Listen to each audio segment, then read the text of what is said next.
E o cancelamento, ele tem, assim, ele tem o seu viés positivo, ele pode ser positivo quando ele passa a ser um grito dos oprimidos, ou seja, pessoas que sempre foram injustiçadas, martirizadas, humilhadas. Aparece do nada. O Sim, pessoal tem voz agora. o pessoal tem voz. Isso é positivo, isso é bom. Total. E aí é bom também quando isso passa a ser um vetor de mudança da sociedade. Ou seja, esses comportamentos opressores são errados. O cancelamento é uma chave para a sociedade progredir.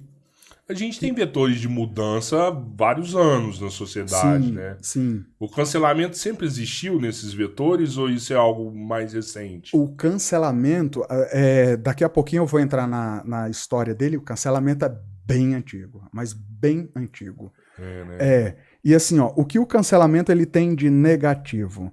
Ele pode ser seletivo, então certas pessoas são canceladas e outras não. E por que isso acontece? Vamos retomar ali para Freud, com base no afeto. A fanbase dos caras. Exatamente. Então tem gente que é cancelada e outras que não.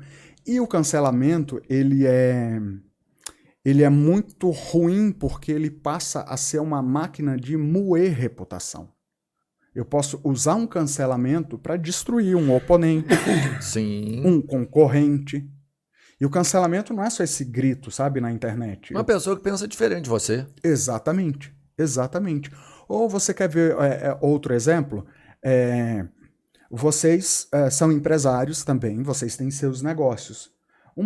Um concorrente mal intencionado pode querer manchar a reputação de vocês com base em mentiras contadas, repetidas, e até vocês provarem, né, que tomada não é focinho de porco. A hora que isso já chega no seu ouvido, já deu uma proliferada, né? Já atinge outras pessoas. Nunca chega em você primeiro, né? Sim. E aí, respondendo a tua pergunta, né? Sobre a história do cancelamento. O cancelamento, ele existe desde que o mundo é mundo. Se a gente for pegar a literatura bíblica, que é o que conduz aí a maioria das sociedades, as religiões abraâmicas, o que são religiões abraâmicas? São as macro-religiões. Então, o islamismo, o cristianismo, o judaísmo. Na literatura dessas religiões, a gente tem o Gênesis, a história da criação do mundo.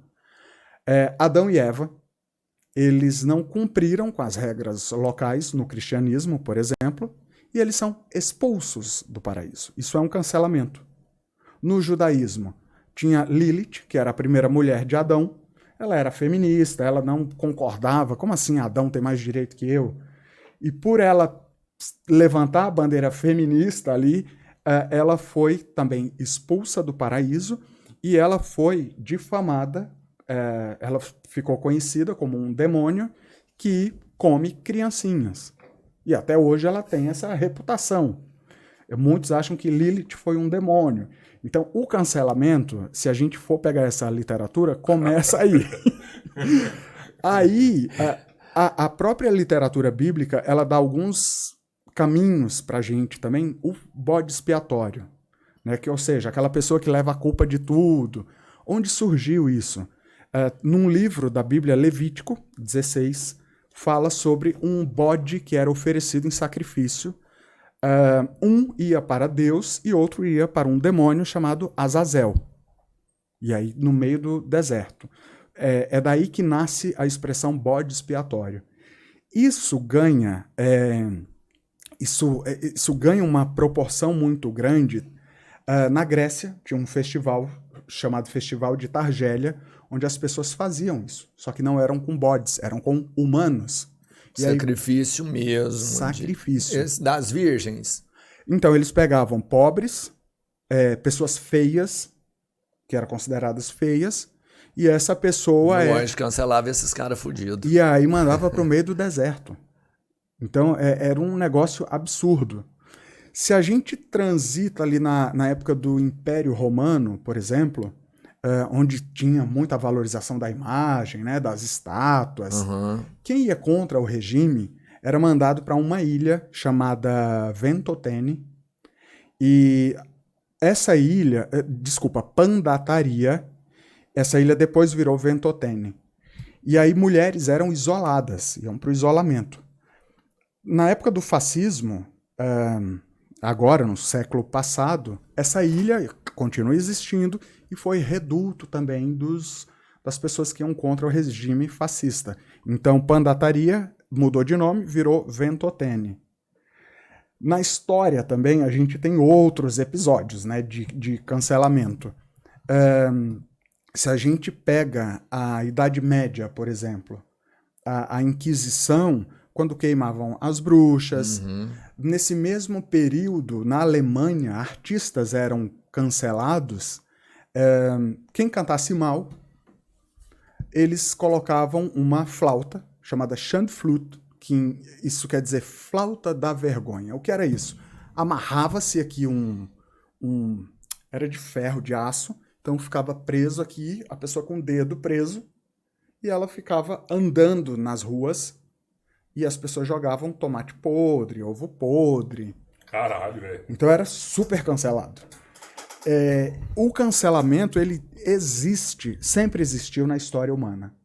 Só que tinha outros nomes. E aí, cancelamento, muitas pessoas pegam a origem desse termo também na Grécia. Na Grécia, na democracia ali de Atenas, a Assembleia dava um caco chamado ostracon. E é daí que vem a palavra ostracismo, que é a mesma coisa que cancelamento. Então, aqui quem ia contra a democracia, o nome era riscado nesse caco, nessa pedra, e ia para uma votação na Bulê, que era a Assembleia. Se essa pessoa ela fosse condenada ali ao ostracismo, ela tinha que deixar Atenas em 10 dias e ficar 10 anos fora. Ou seja, ela era eliminada do convívio ali, Sim. daquela democracia. E isso sempre existiu na história. Sempre. Então, a gente vem trazendo essas coisas, a gente evoluiu, né, como raça, só que teve uma coisa que não evoluiu, que foram sentimentos. A gente conseguiu, assim, passar por todas as fases ali, desde as cavernas até agora, somos modernos, só que os sentimentos, eles são básicos, são uma espécie de chip nosso. Sim. Então, o amor e o ódio, eles continuam como sempre existiu. Como Freud falava, sabe? Que isso nasce do amor e o amor e o ódio nasce ali do afeto. É daí que geram-se os sentimentos. Total. E vem esse sentimento de repulsa. Então, olha como o cancelamento não é novidade.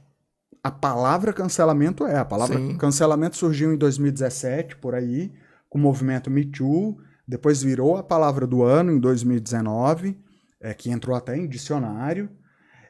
Teve uma proporção muito grande ali em 2020, 2021.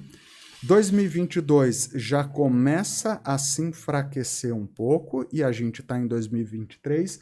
Vai sumir o cancelamento? Não, não vai sumir. Porque enquanto existir ser humano, enquanto existir afeto por alguma coisa, enquanto existir opinião, o cancelamento ele vai ter com esse nome ou com outro. É uma coisa que não vai acabar. O que a gente precisa saber é como lidar com isso.